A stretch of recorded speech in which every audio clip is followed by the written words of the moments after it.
राशि ज़हीर हूं और आप देख रहे हैं ऑनलाइन न्यूज़ इंडिया। आपको मालूम है कि हरिद्वार के अंदर जो धर्म संसद हुआ था उसके बारे में पूरी दुनिया में चर्चा है, सिवाय एक जगह के।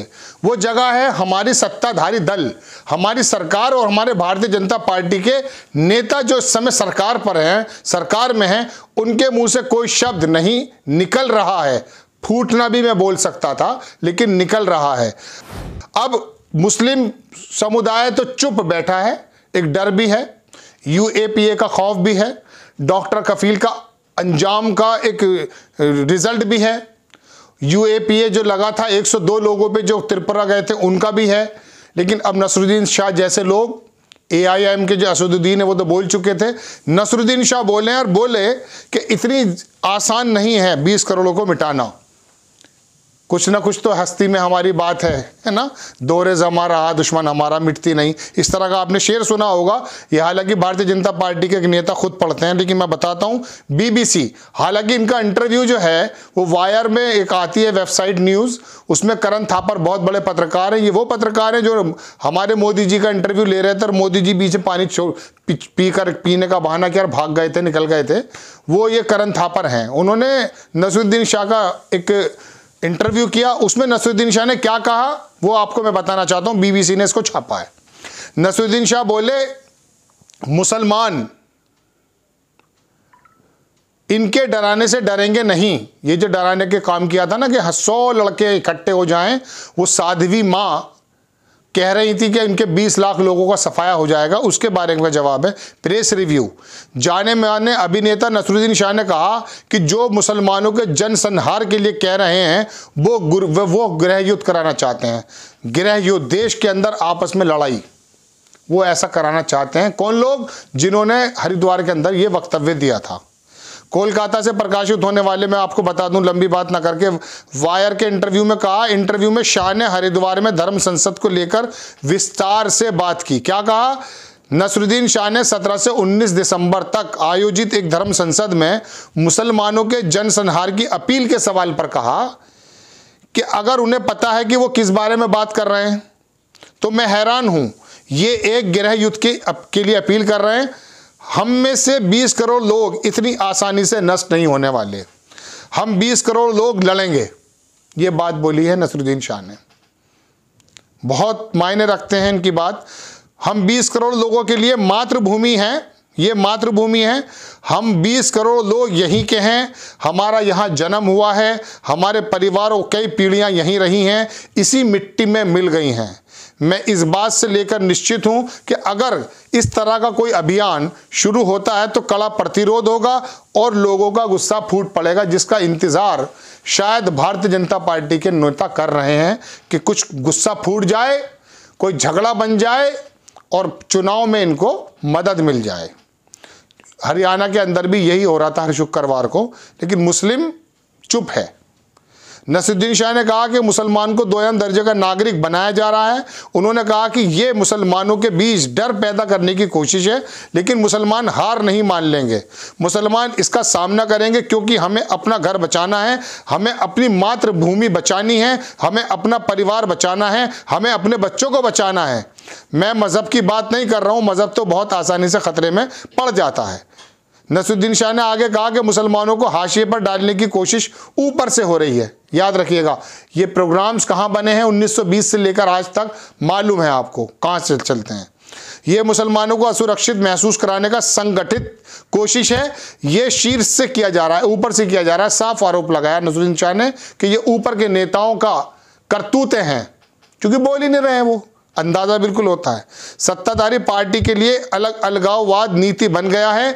मैं ये देखने को उत्सुक था कि जिन्होंने मुसलमान के खिलाफ हिंसा के लिए उकसाया उनका क्या होगा, लेकिन ये सच है कि कुछ नहीं हुआ। हालांकि ये हैरान करने वाली बात नहीं है, क्योंकि उसके साथ भी कुछ नहीं हुआ जिसके बेटे ने किसानों को कुचला था। ये टैनी की बात चल रही कि उसके साथ भी कुछ नहीं हुआ जिसके बेटे ने किसानों को कुचला था। वैसे उम्मीद ये कर रहे थे कि कुछ होगा। नसरुद्दीन शाह ने कहा कि वो सरकार से हैरान नहीं है। उन्होंने कहा निश्चित तौर पर ये पूरी तरह से हैरान करने वाला नहीं है, ये निराशजनक है, लेकिन कमोबेश हमें यही उम्मीद थी। लेकिन चीज़ें जिस तरह से आ रही हैं वो मेरी आशंकाओं से भी बदतर हैं। इस तरह से उकसावे पर हमारे नेता खामोशी ओढ़ लेते हैं। ये तमाम बातें हैं, बहुत लंबी बात है। मैं आपको बता दूं कि अब धीरे धीरे मुस्लिम वर्ग भी बोलने लगा है। पहले नेता बोल रहे हैं, नसरुद्दीन शाह बोल रहे हैं। इसके अलावा भी मैं बता दूं, हमारे सेना के पुराने जो प्रमुख हैं, सेना के लोग हैं, वो भी बोल चुके हैं।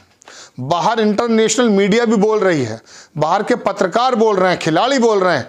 लेकिन हरिद्वार संसद पे जिस तरह का आह्वान किया गया, उस पर यदि कोई चुप है तो वो हमारी सरकार है।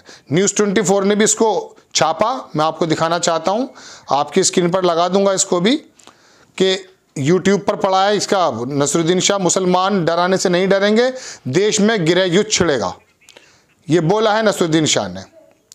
और ये भी मैं तस्वीर दिखा देता हूं आपको कि ये करण थापर से जो इनका इंटरव्यू हुआ था, उसके बारे में लिखा है कि attempt at genocide could lead to civil war, Modi silence shows. आप देख सकते हैं, इसकी जो हेडिंग है वो इस तरह की डाली गई है। ये आपकी स्क्रीन पर लगा देता हूं। करण थापर इनसे बात कर रहे हैं, चूंकि अंग्रेजी में पूरा साक्षात्कार है, तो इसके बारे में बताया उन्होंने कि मोदी चुप हैं और ये बाकायदा कोशिश है जनसंहार करने की, जो इन्होंने आह्वान किया है, इससे सिविल वार पैदा हो सकता है। और मुसलमानों के बारे में कहा कि वो डरेंगे नहीं। 20 करोड़ मुसलमानों को ख़त्म करना आसान नहीं है। ऐसे ही जैसे चंद लोगों को आज के वक्त में, जब मैं आज आपसे बात कर रहा हूँ 2021 में, तो पूरी दुनिया के अंदर जो यहूदियों की तादाद है वो लगभग 1 करोड़ से 1 करोड़ 20 लाख के करीब है पूरी दुनिया में। और यहूदी इतने कम होने के बावजूद, जीव्स की मैं बात कर रहा हूँ, पूरी दुनिया पर छाए हुए हैं। बिजनेस टाइकान कौन है वो आप जान सकते हैं। और इजराइल कितना आगे निकल चुका है हथियारों की दौड़ में ही सही, लेकिन कितना दुनिया के दूसरे देशों को वो प्रभावित करता है साइंस के माध्यम से। पेगासस भी वहीं की बात है, जिसके बारे में जासूसी करने का आरोप लगाया गया था कि हमारी सरकार शायद उसको कर रही है। तो यहूदियों को भी ख़त्म करने की हिटलर ने कोशिश की थी, वो भी नहीं हुए। और ये तो मुस्लिम है, दुनिया के दूसरे नंबर की आबादी है, और पहले जैसा मामला भी नहीं है। अब पूरी दुनिया में एक खबर होती है, अगले 24 घंटे में पूरी दुनिया में फैल जाती है। तो लेकिन ये अंधे हैं, अंधभक्त हैं, इनको मालूम है कि इनको कोई नहीं देख रहा, ये कुछ भी कर सकते हैं। चल में गांव के निकले हुए हैं, जाहिल हैं, जानवर हैं, डाटा फ्री में मिला हुआ है, तो वो क्या है, बेरोजगार भी हैं, खाली हैं, 2 रुपये ट्वीट मिल जाता है, जैसा कि इन पर आरोप लगते हैं। तो ये लोग फैल गए हैं और गंदगी फैल भी जाती है। जिस तरह से होता ही है ना, कूड़े के ढेर में से बदबू निकल करके फैल जाती है, लेकिन लोग उससे बचते हैं। ऐसे इनसे ही हिंदू समाज के लोग बचते हैं, क्योंकि हिंदुत्ववादी बदबू फैलाने की जो ये बात करते हैं पूरी दुनिया में, जहाँ पर ये हिंदुस्तान में ख़ास करके लिंचिंग्स के माध्यम से अपनी अंदरूनी जो जानवर इनके अंदर मौजूद है उसको जो दिखाने की कोशिश करते हैं, उसको हिंदुइज्म और हिंदू धर्म के मानने वाले लोग, ज़्यादातर लोग इनको कंडेम करते हैं। बड़ी खबर, नसरुद्दीन शाह बोले और मुस्लिम लोगों की तरफ से धीरे धीरे जनसंहार के बारे में जो इन्होंने आह्वान किया उसके खिलाफ आवाज़ें उठने लगी हैं। और कहा जाए नसरुद्दीन शाह ने कि 20 करोड़ लोग इतनी आसानी से नष्ट नहीं होने वाले, ये बात समझने की ज़रूरत है। आपको खबर कैसी लगी अपनी राय कमेंट्स बॉक्स में ज़रूर दीजिएगा। चैनल को सब्सक्राइब कीजिए, शेयर कीजिए। नेक्स्ट टाइम में फिर किसी खबर के साथ आता हूँ। जय हिंद। चैनल को सब्सक्राइब करें और घंटी जरूर दबाएं।